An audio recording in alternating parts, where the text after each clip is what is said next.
Terima kasih dan Assalamualaikum warahmatullahi wabarakatuh. Waalaikumsalam warahmatullah. Pada yang terhormat dosen pembimbing saya, Bu Rahma, kemudian ketua dari penguji, yaitu Bapak Unggul, kemudian dosen-dosen penguji yang lain, Pak Rosanto, Pak Jayadi, dan Pak Mikel. Jadi langsung saja, di sini saya akan mempresentasikan mengenai skripsi saya, yaitu permintaan pariwisata internasional di Indonesia dari 5 negara utama dengan pendekatan autoregressive distributed rate. Pertama adalah latar belakang. Jadi, pelemahan perdagangan internasional sedang terjadi di berbagai negara. Hal ini diakibatkan karena berbagai negara meningkatkan proteksionismenya karena adanya perang dagang, sehingga anggota-anggota WTO itu melakukan beberapa langkah pembatasan perdagangan. Selama kurun waktu Oktober 2016 hingga Oktober 2017 itu terdapat 137 langkah pembatasan perdagangan.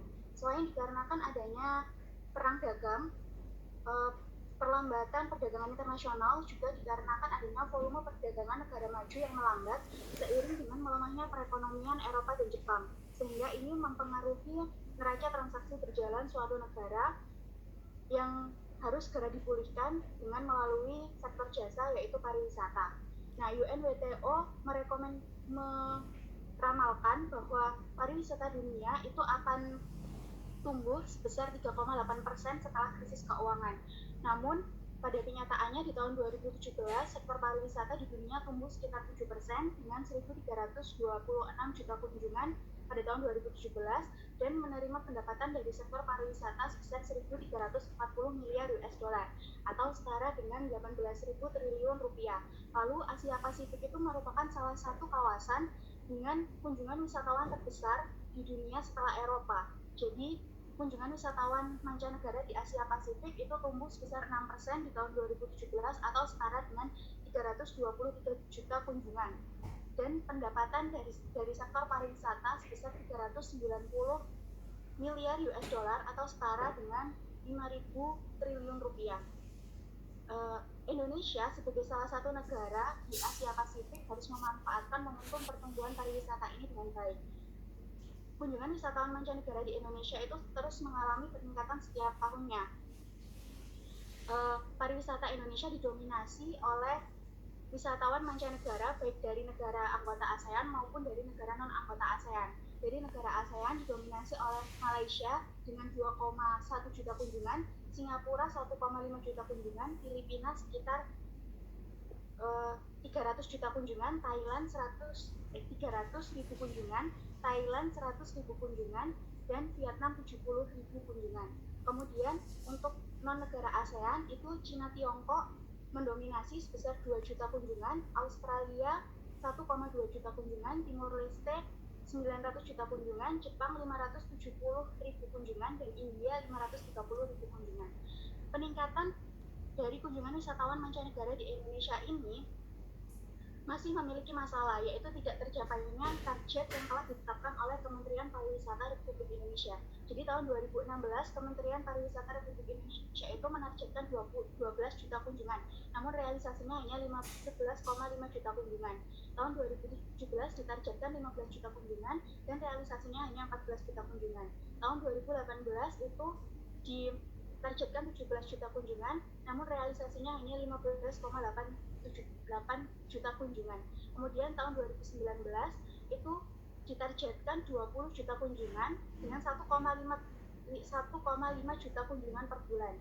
Nah, di semester awal dilakukan evaluasi bahwa ternyata hanya 1,3 juta kunjungan per bulan, sehingga target 20 juta kunjungan ini direvisi oleh Kementerian Pariwisata menjadi hanya 18 juta kunjungan. Berdasarkan data terbaru bahwa kunjungan wisatawan mancanegara di Indonesia tahun 2019 itu tidak mencapai target 18 juta kunjungan yang telah direvisi, hanya 16,1 juta kunjungan. Tidak tercapainya target kunjungan wisatawan mancanegara ke Indonesia ini menjadi salah satu latar belakang penelitian ini.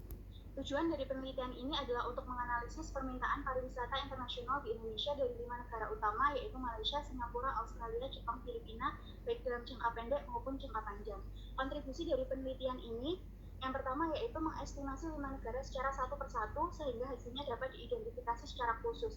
Secara rinci dapat diketahui nanti faktor penentu utama apa saja yang mempengaruhi permintaan pariwisata internasional dari kelima negara ke Indonesia. Kemudian yang kedua, membandingkan dua konsep perhitungan harga pariwisata, yaitu nilai tukar dan harga relatif. Berdasarkan literatur yang telah saya baca, yaitu LIM tahun 2006 menyebutkan bahwa nilai tukar dan harga relatif itu merupakan proksi perhitungan yang sama untuk harga pariwisata, sehingga menyatukan kedua variabel ini dalam satu model dapat mengakibatkan bias pada data ya, dan melanggar asumsi klasik multikolinearitas, sehingga penelitian ini mencoba untuk membedakan proksi ini menjadi dua model yang berbeda. Kemudian harga substitusi. Dari penelitian sebelumnya, itu harga substitusi untuk masing-masing negara itu sama, karena negara substitusi disamakan untuk semua negara yang diteliti. Nah, penelitian ini membedakan negara substitusi untuk masing-masing negara yang diteliti, sehingga nanti akan menghasilkan harga substitusi yang berbeda untuk masing-masing negara. Tinjauan pustaka dari penelitian ini, yaitu teori penelitian ini didasarkan oleh teori permintaan. Teori permintaan seperti diketahui bahwa diturunkan dari teori perilaku konsumen. Teori perilaku konsumen dapat dilihat dari kurva indifference curve. Nah, di sini adalah kurva pilihan konsumen, di mana utilitas maksimal tercapai di titik A ketika indifference curve bersinggungan dengan budget line. Kemudian di bawahnya ini adalah penurunan dari kurva pilihan konsumen ke kurva permintaan. Dimana di sini case-nya adalah terjadi penurunan harga barang X, sehingga terjadi peningkatan untuk permintaan dari barang X, kemudian untuk meningkatkan utilitas konsumen. Sehingga di sini ketika diturunkan dapat dilihat bahwa slope dari kurva permintaan adalah negatif, yaitu hubungan antara harga dan permintaan adalah negatif. Ini adalah fungsi dari utility yang kemudian diturunkan menjadi fungsi dari permintaan.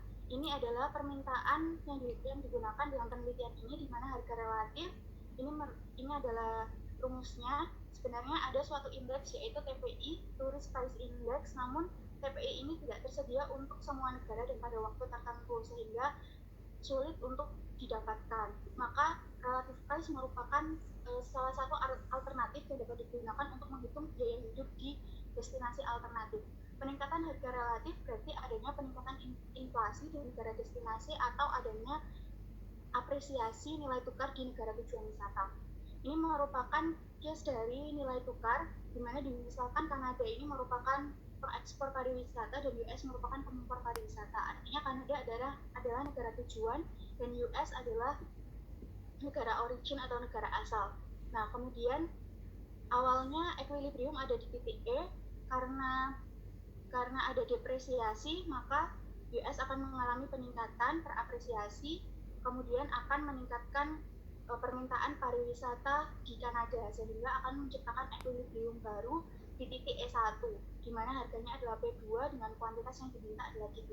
Kemudian harga substitusi adalah berefek positif, di mana kenaikan harga substitusi diharapkan meningkatkan permintaan pariwisata internasional di Indonesia.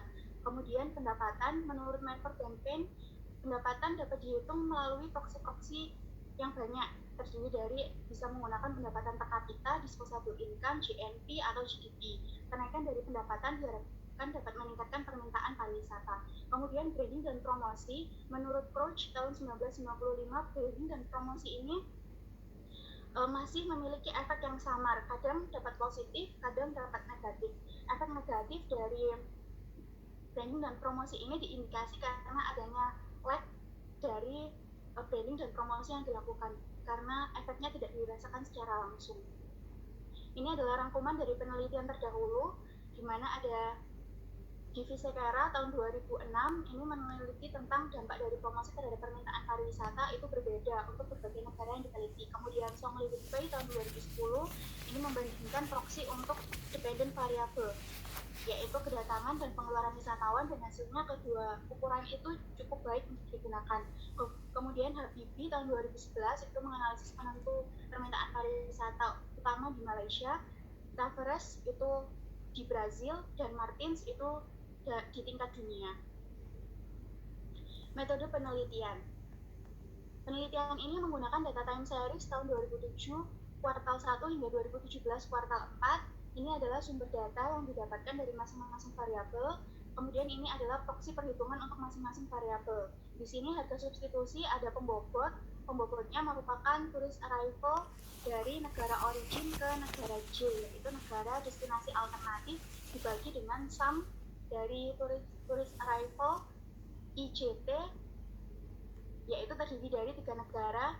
Di sini adalah klasifikasi negara untuk destinasi alternatif dari masing-masing negara yang diteliti. Kemudian ini adalah modelnya, di mana yang membedakan adalah jangka pendek ini ada relative price, kemudian di sini ada exchange rate. Di jangka panjang juga ada relative price dan di sini ada exchange rate. Teknik estimasi yang digunakan dalam penelitian ini yaitu autoregressive distributed lag. Yang pertama dilakukan uji stasioner dengan menggunakan augmented decay polar, kemudian dilakukan pemilihan lag optimum dengan var lag order selection kriteria, kemudian diuji kointegrasi menggunakan uji Brown, kemudian melakukan estimasi jangka panjang, dan jangka pendek, kemudian dilakukan uji diagnostik yaitu normalitas dengan Cherquevera, uji heteroskedastisitas, dan uji autokorelasi. Ini adalah hasil dari penelitian di mana seluruh variabel stasioner pada tingkat first difference kecuali kedatangan wisatawan dari Australia, dia stasioner di tingkat level. Kemudian dari pemilihan lag optimum didapatkan model seperti ini. Kemudian berdasarkan uji kointegrasi, seluruh model terkointegrasi dengan signifikansi yang berbeda-beda. Kemudian ini adalah hasil estimasi jangka pendek. Nanti akan dijelaskan pada penjelasan yang sudah saya rangkum. Di sini dapat dilihat bahwa nilai kointegrasi atau EJT adalah negatif dan signifikan bahwa terdapat hubungan jangka pendek dan jangka panjang dari model. Ini adalah hasil estimasi jangka panjang dan ini merupakan hasil dari uji diagnostik, di mana berdasarkan uji diagnostik seluruh model terdistribusi normal, tidak memiliki masalah autokorelasi dan tidak memiliki masalah heteroskedastisitas. Ini adalah rangkuman dari hasil penelitian di mana pengaruh pendapatan terhadap permintaan pariwisata itu adalah positif untuk negara-negara ini. Hal ini sesuai dengan teori dan didukung oleh penelitian-penelitian terdahulu. Kemudian negatif dalam jangka pendek untuk Malaysia, Singapura, Jepang, dan Filipina. Berdasarkan penelitian terdahulu, efek dari pendapatan ini bernilai negatif karena wisatawan itu cenderung akan mengkonsumsi barang lain yang lebih dibutuhkan, atau karena pariwisata di Indonesia dianggap sebagai barang inferior, sehingga mereka akan cenderung mengkonsumsi pariwisata yang lebih mewah. Kemudian tidak berpengaruh dalam jangka panjang untuk Malaysia. Ini dikarenakan bahwa pariwisata itu sudah direncanakan sejak sebelum mereka melakukan perjalanan wisata, sehingga pendapatan tidak langsung mempengaruhi permintaan pariwisata karena sudah ada pertimbangan tujuan wisata sebelumnya. Kemudian pengaruh dari harga relatif itu adalah positif untuk Singapura dan Australia. Artinya semakin tinggi harga maka akan semakin banyak permintaan. Maka mereka menganggap bahwa semakin tinggi harga akan semakin tinggi kualitas dari pariwisata itu sendiri. Atau mereka menganggap bahwa pariwisata itu bersifat inelastis atau suatu kebutuhan bagi mereka, sehingga meningkatnya harga tidak begitu berpengaruh terhadap kuantitas permintaan pariwisata. Kemudian berefek negatif sesuai dengan teori dan tidak berpengaruh dalam jangka panjang. Berdasarkan penelitian yang dilakukan oleh Weber, bahwa ini diakibatkan karena fluktuasi nilai tukar. Fluktuasi nilai tukar dalam jangka panjang itu akan mengakibatkan wisatawan mempertimbangkan variabel lain selain nilai tukar untuk perjalanan wisata mereka, karena fluktuasi yang terjadi begitu cepat dan naik turun, sehingga mereka akan mempertimbangkan variabel lain. Kemudian pengaruh dari nilai tukar itu adalah positif untuk Singapura dan Australia, ini sesuai dengan teori, dan negatif untuk Filipina dan Jepang. Ini sama dengan harga relatif. Kenapa pengaruhnya negatif? Mereka menganggap bahwa apresiasi nilai tukar maka ada peningkatan kualitas di negara destinasi. Kemudian tidak berpengaruh dalam jangka panjang. Ini dan jangka pendek. Pada jangka pendek itu efek dari nilai tukar itu tidak langsung dirasakan. Mereka bisa saja sudah melakukan perjalanan wisata atau sudah merencanakan perjalanan pariwisata mereka sehingga tidak berpengaruh dalam jangka pendek. Dalam jangka panjang sama seperti harga relatif, bahwa fluktuasi nilai tukar membuat mereka mempertimbangkan variabel lain untuk mempengaruhi perjalanan wisata mereka. Kemudian pengaruh dari harga substitusi itu positif sesuai dengan teori dan negatif untuk Singapura dan Jepang. Negatif ini dikarenakan mereka menganggap bahwa pariwisata Indonesia sifatnya adalah komplement, bukan substitusi. Kemudian tidak berpengaruh untuk Australia dan Jepang. Ini dikarenakan pada jangka panjang itu pengaruh variabel lain itu dianggap lebih besar daripada harga substitusi. Kemudian pada jangka pendek itu harga substitusi tidak menangkap secara langsung perubahannya. Kemudian pengaruh Wonderful Indonesia terhadap permintaan pariwisata adalah positif sesuai dengan teori dan negatif. Negatif ini dikarenakan efek dari Wonderful Indonesia yang masih ada lag, belum langsung dirasakan oleh Malaysia.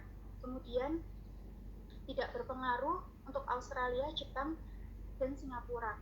Jadi berdasarkan penelitian yang dilakukan oleh Crouch dan G.V. Sekera tahun 2006 itu tidak Wonderful Indonesia itu tidak mendominasi keputusan wisatawan dalam melakukan perjalanan wisata. Ada variabel lain yang mendominasi keinginan wisatawan untuk berwisata. Kesimpulan secara keseluruhan dari penelitian ini yaitu Malaysia itu sangat mempertimbangkan variabel pendapatan dan harga relatif. Singapura sangat mempertimbangkan pendapatan dan nilai tukar. Australia sangat mempertimbangkan harga relatif dan nilai tukar. Jepang sangat mempertimbangkan pendapatan. Filipina sangat mempertimbangkan pendapatan dan harga substitusi. Dari keseluruhan hasil penelitian, maka dapat disimpulkan bahwa pendapatan dan harga relatif merupakan faktor penting penentu utama permintaan pariwisata internasional di Indonesia. Harga relatif dianggap memiliki efek yang lebih besar daripada nilai tukar karena harga relatif dapat ditangkap oleh semua model di semua negara. Kemudian saran bagi ilmu pengetahuan yang pertama adalah dukungan penggunaan relative price untuk penelitian-penelitian sebelumnya. Kemudian harga substitusi dibedakan untuk negara yang diteliti menjadi sumbangan tersendiri untuk ekonomi pariwisata. Kemudian karakteristik permintaan pariwisata yang diidentifikasi secara satu persatu memperkaya literatur penelitian. Kemudian implikasi kebijakan untuk pemerintah yang pertama yaitu stabilisasi nilai tukar dan inflasi.